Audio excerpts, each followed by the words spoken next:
கடவுளுக்கு பிரியமானவர்களே, உங்களுக்கு நன்மை செய்வதற்காகவும் உங்களை ஆட்சி செய்வதற்காகவும் உங்களின் தீர்ப்புக்காக 2026ஆம் ஆண்டு தேர்தலை நோக்கி காத்து கொண்டிருக்கக்கூடிய தலைவர்களின் நிலையானது.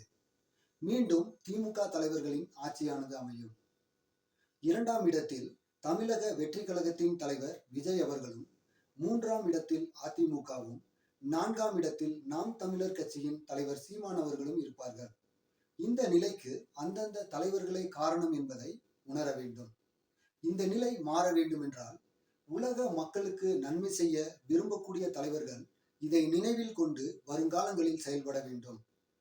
அன்று தேவகுமாரன் உலக ஜனங்களுக்கு பல அற்புதங்களையும் அதிசயங்களையும் செய்த பொழுது கூட உலகை ஆட்சி செய்த ராஜாக்களுக்கு விரோதமாக பேசவோ செயல்படவோ இல்லை என்பதை நீங்கள் உணர வேண்டும்.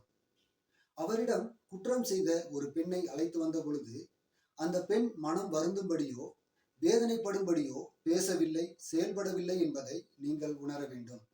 அந்த பெண்ணை கொலை செய்ய அநேகர் வந்தனர். அவர்கள் வருந்தும்படி தேவகுமாரன் செயல்படவில்லை என்பதை நீங்கள் உணர வேண்டும். மரணத்தின் போது கூட இவர்கள் இன்னதென்று தெரியாமல் செய்கிறார்கள், இவர்களை மன்னியும் என்றாரே தவிர இவர்களுக்கு விரோதமாக செயல்படவில்லை என்பதை நீங்கள் உணர வேண்டும்.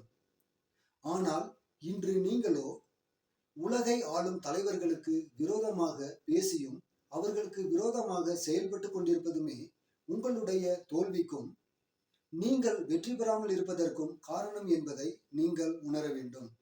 2ஆம் இடத்திலும் 3ஆம் இடத்திலும் 4ஆம் இடத்திலும் இருக்கக்கூடியவர்கள் முதலிடத்திற்கு வர வேண்டும் என்றால், வெற்றி பெற வேண்டும் என்றால் நீங்கள் செய்ய வேண்டியது